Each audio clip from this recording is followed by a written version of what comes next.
सभी मित्रों को सादर प्रणाम। आप सबके बीच में कोरोना वायरस से रिलेटेड कुछ बातें लेकर के मैं आप उपस्थित हुआ हूँ। आज पूरा विश्व इस पेंडेमिक से जूझ रहा है और लाखों लोग काल के काल में दुनिया भर में जा चुके हैं और उससे कहीं बड़ी संख्या में लोग इस बीमारी से मुक्त होकर के पूरी तरह से स्वस्थ भी हो चुके हैं। तो वर्तमान परिदृश्य में हमें कहना यह है कि एक बात ऑब्जर्व करिए आप सब कि अभी तक तो जो वैज्ञानिक कह रहे हैं या जो भी रिसर्चर्स कह रहे हैं कि इस बीमारी की कोई वैक्सीन नहीं है या इसकी कोई स्पेसिफिक मेडिसिन नहीं है, कोई निश्चित औषधि नहीं है, फिर भी लोग ठीक हो रहे हैं इस बीमारी से और अच्छी खासी संख्या में ठीक हो रहे हैं। मतलब आप ये समझिए कि इसमें क्योर रेट लगभग मोर्टेलिटी रेट 3 पॉइंट समथिंग % ही है, तो बाकी सारे पेशेंट ठीक हो जा रहे हैं। कहने का तात्पर्य मेरा ये है कि इस बीमारी से डरने की या घबराने की कोई आवश्यकता नहीं है, मात्र सावधान रहिए, सरकार के द्वारा दिए जा रहे नियमों का पालन करिए, सोशल डिस्टेंसिंग या यूँ कहें कि फिजिकल डिस्टेंसिंग का आने वाले दिनों में हमें पालन करना होगा, क्योंकि ये वायरस इतना जल्दी जाने वाला नहीं है, थोड़ा समय तो लेगा ही। तो इसके साथ जीना सीखना होगा और एक मर्यादित आचरण का पालन हम सबको करना होगा। तो एक फिजिकल डिस्टेंस मेंटेन करके रखना है और हाथों के सफाई पर विशेष रूप से ध्यान देना है, क्योंकि हाथ ही इस शरीर का सबसे ऐसा अंग है जो संक्रमित होता है पहले, और हाथ से हम नाक को छूते हैं, आँख को छूते हैं या मुंह में हाथ ले जाते हैं तो वायरस इंटर कर सकता है।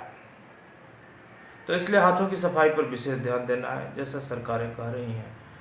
और साबुन कोरोना वायरस का जो फैट होता है, कोरोना वायरस के ऊपर एक जो फैट का लेयर होता है, उस फैट के लेयर को तोड़ने के लिए, कहने का मतलब आप ये समझिए कि कोरोना वायरस को मारने के लिए साबुन या कोई भी कास्टिक सबसे बड़ा हथियार है।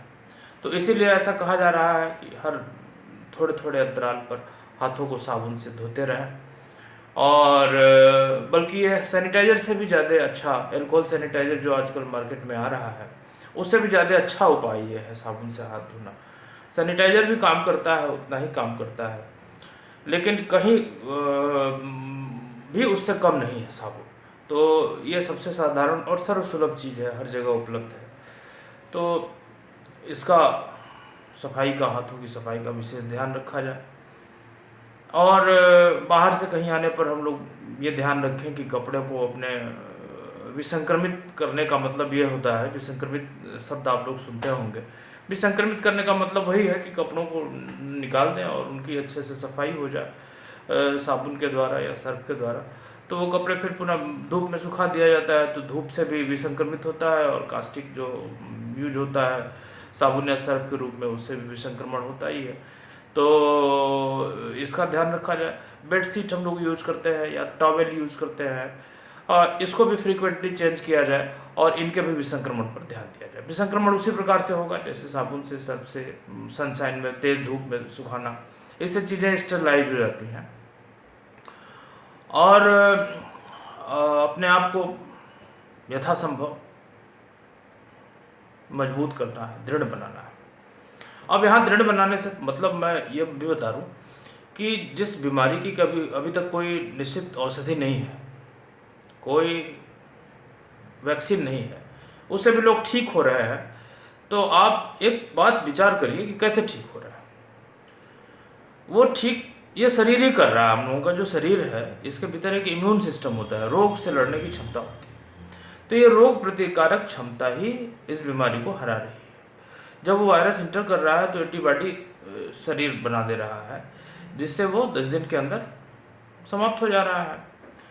तो कहने का मतलब यह है कि हम अपनी रोग प्रतिकारक क्षमता को बढ़ाएं। रोग प्रतिकारक क्षमता को बढ़ाने का उपाय भी सरकार बता रही है और सारे लोग बता रहे हैं। कुछ चीज़ों को मैं भी शेयर करना चाहता हूँ। अपनी रोग प्रतिकारक क्षमता को बढ़ाने के लिए हमें थोड़ा योग और व्यायाम, मैं दोनों शब्दों को जोड़ रहा हूँ, योग और व्यायाम, इन दोनों शब्दों का प्रयोग मैं कर रहा हूँ, जानबूझकर कर रहा हूँ, क्योंकि व्यायाम करने से आपका शरीर सुदृढ़ होता है और वह शरीर सुदृढ़ होने से हमारी हमारा भीतर का एक अंतरतम भी मजबूत होता है। हम भीतर से भी मजबूत होते हैं।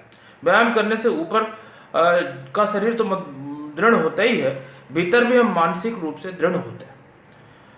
और इसी प्रकार योग का मैं बात कर रहा हूँ, योग और प्राणायाम से हमारी आंतरिक शक्ति जगती है और हमारी रोग से लड़ने की क्षमता इस प्रकार कई गुना बढ़ जाती है। तो इस लॉकडाउन के पीरियड में हमें 1 घंटा अपने शरीर को नियमित रूप से देना है। 1 घंटा में आप आधे घंटे व्यायाम कर लें और आधा घंटा में 15 मिनट, शेष आधे घंटे में 15 मिनट जो है योगासन को दे दें और बाकी 15 मिनट प्राणायाम को दें। ये इतना पर्याप्त है। यदि कर सकें और समय उपलब्ध हो तो थोड़ा समय आप मेडिटेशन को, ध्यान को भी दे सकते हैं, नहीं तो प्राणायाम अपने आप में पर्याप्त है। तो इतना सब करने से हमारी रोग प्रतिकारक क्षमता काफ़ी हद तक बढ़ जाएगी। और इसके अलावा कुछ औषधियाँ भी हैं और कुछ और भी तरीके हैं जिससे हमारी इम्यूनिटी बढ़ती है, रोग से लड़ने की क्षमता बढ़ती है, जिनकी और भी चर्चा आगे आने वाले वीडियोस में की जाएगी। और ये एक श्रृंखला अब जारी रहेगी। आज ज्येष्ठ मास के बड़े मंगल के दिन ये श्रृंखला मैं शुरू कर रहा हूँ। आप सभी के स्नेह का अभिलाषी हूँ। और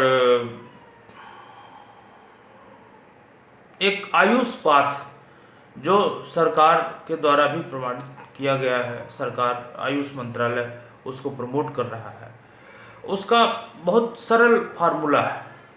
आयुष पाथ बनाने का बहुत मतलब साधारण चीज़ है जो हम लोगों के घर में, सारे लोगों के घरों में उपलब्ध रहता है। उसमें एक तो 1 गिलास पानी में 5 ग्राम तुलसी पाउडर मिला दीजिए या 5 ml तुलसी अर्क मिला दीजिए, मार्केट में भी मिलता है, या तुलसी के 10-20 पत्ते तोड़ के डाल दीजिए। तुलसी का पत्ता, थोड़ा सा दालचीनी, काली मिर्च और सौंठ या अदरक,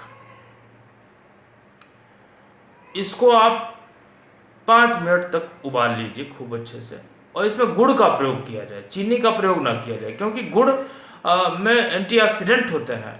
गुड़ में एंटीऑक्सीडेंट होते हैं जो हमारी इम्यूनिटी को बढ़ाने का काम करता है, तो इसलिए चीनी का प्रयोग न किया जाए। इसमें थोड़ा गुड़ मिला के स्वादिष्ट बना के, और स्वांग शीत होने पर, कहने का मतलब रूम टेम्परेचर पर जब आ जाए तो, या चाय के तरह से भी धीरे धीरे सिप करके पी सकते हैं। और अगर मान लीजिए किसी को शुगर है, वो गुड़ का प्रयोग नहीं कर सकता, वो काला नमक डाल ले, निस्संदेह 1/4 काला नमक डाल ले और इसका सेवन करें। सुबह में कम से कम 2 बार तो करें, सुबह शाम दोनों टाइम करें, तो इससे हमारी रोग प्रतिकारक क्षमता में आसानी वृद्धि होगी। बाकी शेष कुछ और बातें अगले वीडियो में की जाएगी। हमारे चैनल को सब्सक्राइब करें और लाइक करें। धन्यवाद, नमस्कार।